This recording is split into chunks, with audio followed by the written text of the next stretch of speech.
당뇨원.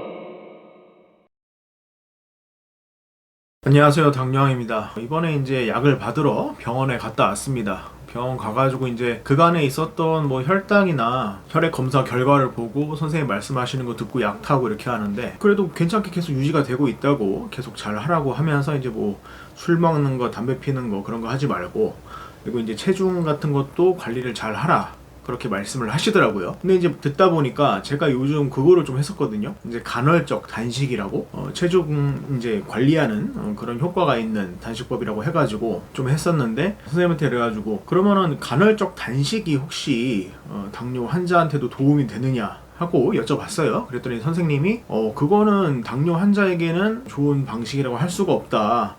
찾아보면 알겠지만은 좋다고 볼 수는 없기 때문에 하는 걸 권장하지 않는다 라고 말씀을 하시더라고요. 그래서 그렇구나 하고 집에 와서 찾아보니까 그 간헐적 단식과 이 당뇨 사이에 상당히 많은 연구 결과도 있고 뭐 얘기들도 많더라고요. 그래서 좀 찾아봤습니다. 일단은 간헐적 단식이라는 거는 음식으로 이제 공급되는 탄수화물 양을 줄이면은 신체가 반응을 해서 몸속에 저장되어 있는 지방을 에너지원으로 사용하게 하는 그 이제 케토제닉 상태로 만들어가지고, 그러니까 한 20시간 정도 우리가 공복 상태를 유지를 하게 되면은 인슐린 분비가 저하되고 지방을 이제 에너지원으로 쓰면서 그런 변화를 이제 노리는 방법이라고 하겠습니다. 어쨌든 간에 인슐린 수치가 이제 그렇게 간헐적 단식을 하게 되면은 24시간 이내에 이제 떨어지는데, 이때 이제 인슐린 분비량이 감소가 되면서 지방을 에너지원으로 사용해서 지방 소모를 유도를 하게 한다는 것이 이론적 근거가 된다고 하겠습니다.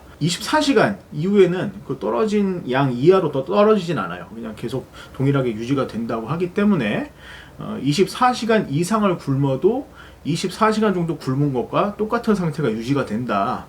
그렇게 참고를 하시면 되겠습니다.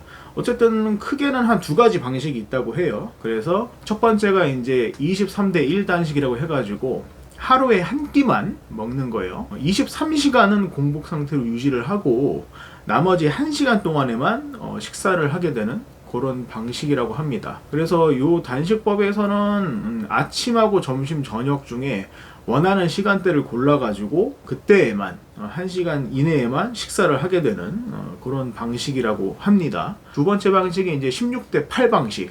요거는 하루에 2끼를 먹는 방식이에요. 요거는 이제 23대 1 단식, 1일 1식보다는 좀 더 완화가 된 방법이어가지고, 우리가 보통 3끼를 먹잖아요. 3끼를 먹는데 그 중에 한 끼를 거르는 거예요. 한 끼를 거르고 16시간 동안 공복 상태를 유지하고 이제 나머지 8시간 동안 2끼를 먹어가지고 한 끼를 먹지 않는 그런 방법으로 진행하는 단식법이다 라고 하겠습니다. 그래서 이제 아침을 먹지 않을 경우에는 점심시간 뭐 한 12시 정도에 먹고, 그리고 또 저녁시간 6시 정도에 먹어가지고 점심과 저녁만 먹고 나머지 시간에는 뭐 간식이든 뭐든 아무것도 먹지 않는 그런 방식이고, 저녁을 먹지 않을 때는 이제 오전에 뭐 7시 정도 먹고 그 다음에 오후에 한 2시 정도 먹어가지고 그렇게 유지를 하게 되는 방법이다 라고 하겠습니다. 그래서 그 16대 8 같은 경우는 탄수화물 기반의 에너지원을 모두 사용하고 지방을 연소하기 시작하는 이제 그 시간이 12시간이거든요. 12시간을 넘어가지고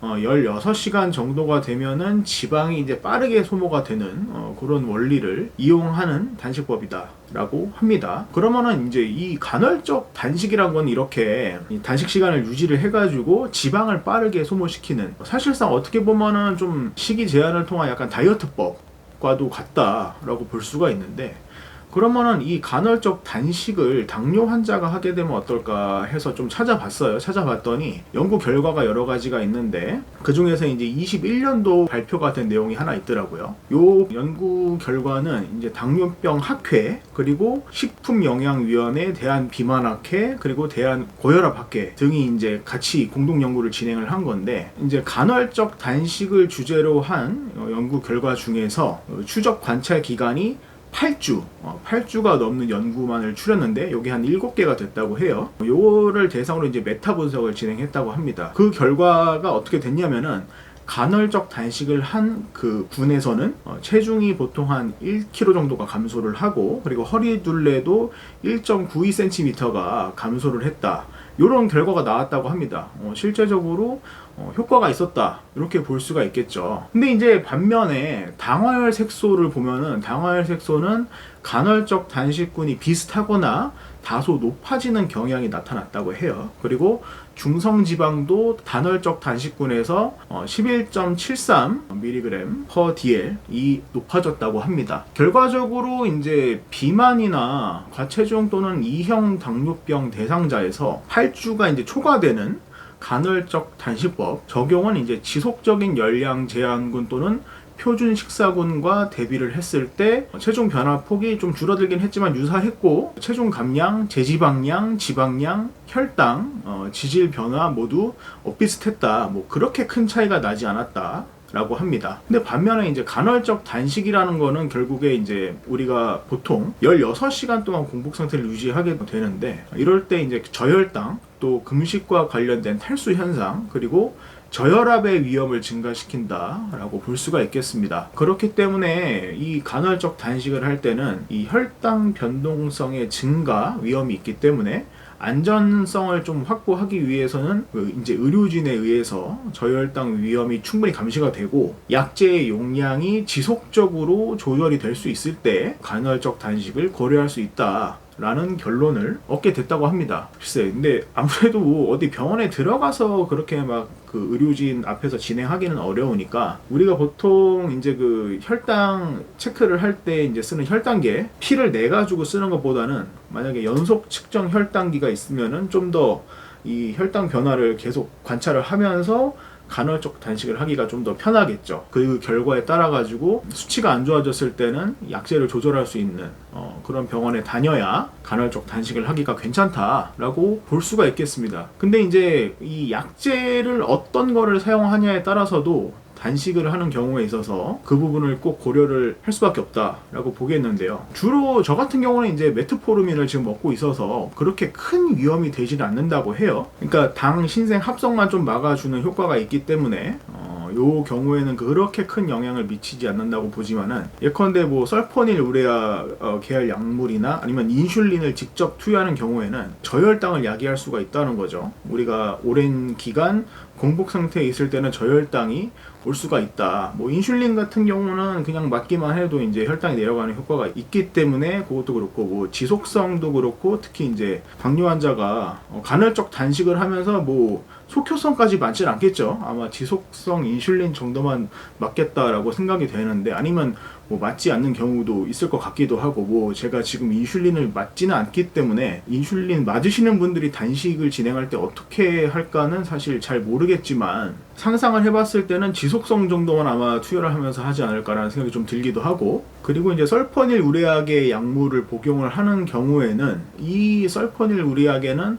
베타 세포를 직접 자극을 해가지고 인슐린 분비를 촉진시키는 그런 기전을 갖고 있어요. 그렇기 때문에 요거를 먹으면서 단식을 하게 되면 아무래도 저혈당이 올 가능성이 높아진다라고 볼 수가 있겠죠. 보통 이제 설포닐 우레아계 약물 같은 경우는 당화혈 색소가 이제 아주 높고 생활 특성상 이제 식습관 관리가 안 될 경우, 솔직히 말해서 내가 그냥 막 먹고 싶은 대로 막 먹는다. 탄수화물 많이 먹고 이럴 때 이제 3개월 정도를 처방을 해가지고 일단 혈당을 확 내려서 합병증 위험을 막아주는 그런 약물 계열이기 때문에 그거를 먹으면서 간헐적 단식을 하게 되면은 저혈당률 가능성이 굉장히 높아진다라고 볼 수가 있겠습니다. 또 다른 요인이 뭐가 있냐면은 간헐적 단식에서는 보통 식사를 최소 한 끼를 거르게 되는데 이렇게 한 끼를 거르고 나서 음식물을 먹을 때는 그냥 보통 일반인도 혈당이 급등을 하게 된다고 해요. 비교적. 그런데 이제 당뇨 환자는 더 스파이크가 튀게 되겠죠.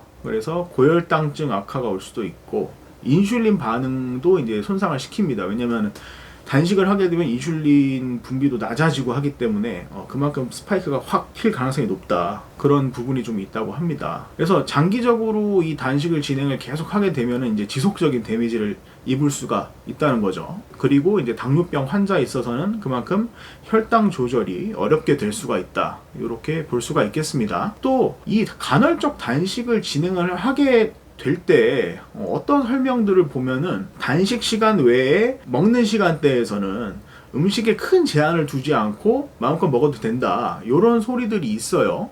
있는데 이것도 사실 잘못된 것이라고 합니다. 왜냐하면은 실제로 이제 이슬람 절기 중에 이제 라마단이라고 있죠. 이제 한 달 정도 이 해가 떠 있는 동안은 금식을 하게 됩니다. 금식을 하게 되는데, 금식이 끝나고 난 뒤에 이제 뭐 저녁이나 해가 뜨기 전 이제 새벽 시간에 이 사람들이 이제 고칼로리 음식 섭취를 하면서 이제 막 과식하고 폭식을 하게 된다는 거예요. 이런 경우가 흔하기 때문에 이슬람 문화권의 사람들의 어떤 그 비만이나 당뇨병 유발에 여기 아주 큰 영향을 끼친다라고 보는 시각들이 있습니다. 이런 거를 좀 봤을 때는 아무리 우리가 이제 간헐적 단식을 한다고 해도 이 식사를 할 때는 제대로 하는 것이 중요하다, 이렇게 볼 수가 있겠어요. 그래서 전반적인 식사의 질이 좀 높아져야 되고, 보통 뭐 이제 채소나 과일 같은 것도 아주 그냥 당류가 많은 거는 좀 피해야겠죠. 그리고 이제 건강한 단백질 같은 거, 지방 같은 거를 먹어야 되고, 뭐 정제당이나 곡물, 가공식품은 아무래도 좀 피해야 되고, 또 이제 간식을 먹지 않는 게 굉장히 중요하다, 이렇게 볼 수가 있겠습니다. 그래서 이렇게 여러 가지 정보를 볼 때 어떤 이제 비만 환자거나 아니면 당뇨병을 예방하는 목적으로 간헐적 단식을 시행을 하는 것은 효과가 있어 보여요. 근데 이제 당뇨 환자에 있어서는 간헐적 단식에 이렇게 큰 이득이 없어 보입니다. 이렇게 정보를 찾아보니까. 그래서 세 끼를 잘 챙겨 먹으면서도 어떤 좀 이제 당뇨 환자의 혈당 유지를 위해서는 당질을 좀 제한하면서 먹는 것이 좋다고 하겠고, 여러분들이 다니는 이제 병원의 이제 어떤 그런 당뇨병 환자의 영양 식단 같은 거를 좀 참조해서 식사를 짜시거나, 아니면은 좀 이제 큰 병원들 있죠. 뭐 세브란스나 삼성병원이나 뭐 그 현대병원, 아산병원 같은 경우에서 당뇨 환자의 식단 같은 거를 또 배포해 놓은 것들이 있어요. 정보를 찾아보시면 거기에서 정보를 얻으셔가지고 식단을 좀 구성하면서 나한테 혈당이 막 튀지 않고 잘 맞는 식단을 골라서 드시는 게 좋겠다라고 볼 수가 있겠습니다. 아무튼 당뇨 환자에게는 간헐적 단식이 그렇게 지금 보니까 추천되지는 않아요. 추천되지는 않고, 저 같은 경우도 이제 간헐적 단식을 시행을 할 때 16시간 공복 상태를 가지고 그 다음 식사를 할 때 공복 혈당을 재보면은 세 끼를 먹고 이제 식사 간격이 일정할 때, 세 끼를 먹을 때는 공복 혈당을 아침에 쟀을 때 뭐 한 110 정도가 나오는데, 공복 기간을 오래 두고 혈당을 쟀을 때는 한 135 정도가 보통 나오는 것 같더라고요. 그래서 저는 이게 왜 그럴까 하면서도 공복 상태가 오래되면은 혈당이 좀 이렇게 높게 유지가 되나 보다, 좀 튀나 보다라고 생각을 했는데, 이번에 좀 찾아보니까 확실히 좀 그런 부분들이 있다고 정보가 나와서 앞으로는 너무 이 공복 기간을 오래 두지 않고 조금이라도 규칙적으로 좀 먹어줘야겠다라는 생각이 좀 들었습니다. 그리고 간헐적 단식만 찾아봤을 때는 한 이 정도였는데요. 이 장기 단식, 당뇨병 환자의 장기적인 단식에 대해서는 사실 정보가 거의 없었어요. 찾아봐도 뭐 의사가 당뇨병 환자의 장기 단식에 대해서 얘기한 그런 결과는 정보 자체가 없고, 있는 게 뭐 이제 그 단식원에서 수기 같은 거, 거기에 이제 내가 당뇨에 걸렸는데 20일 뭐 단식을 했더니 나았다, 뭐 이런 수기가 하나 정도 발견을 제가 했는데, 그 내용을 좀 보니까 그렇게 아주 가버리신 분이 아닐까요? 당뇨병으로 인해서 이제 몸이 아주 가버리신 분이 아니고, 당할 색소가 한 8점대고 공복이 한 100, 뭐 30몇 이제 식후가 한 200 정도 나오는 그런 분이었는데, 단식을 하고 나니까 건강이 회복됐다, 뭐 이런 식으로 이제 수기를 작성하신 걸 봤는데, 그거 딱 하나였어요. 그리고 그분이 사실은 뭐 추적 관찰이 되는 분이 아니잖아요. 그 당시에만 그렇게 좋아졌다가 나중에 오히려 그걸 유지함으로써 더 안 좋아질 수도 있고, 이 추적 관찰이 되는 그런 사례가 아니기 때문에 그거를 일반화시키기엔 무리가 있다라고 보겠습니다. 그렇기 때문에 당뇨병 환자에 있어서는 어쨌든 새끼 식사를 규칙적으로 유지를 하시면서 좀 당질을 좀 제한해가지고 건강한 식재료들을 이용해서 드시는 게 좋겠다라는 결론을 내릴 수가 있겠습니다. 아무튼 이번 영상도 참고해 주시기 바라겠고요. 저는 다음 영상으로 찾아뵙도록 하겠습니다. 감사합니다.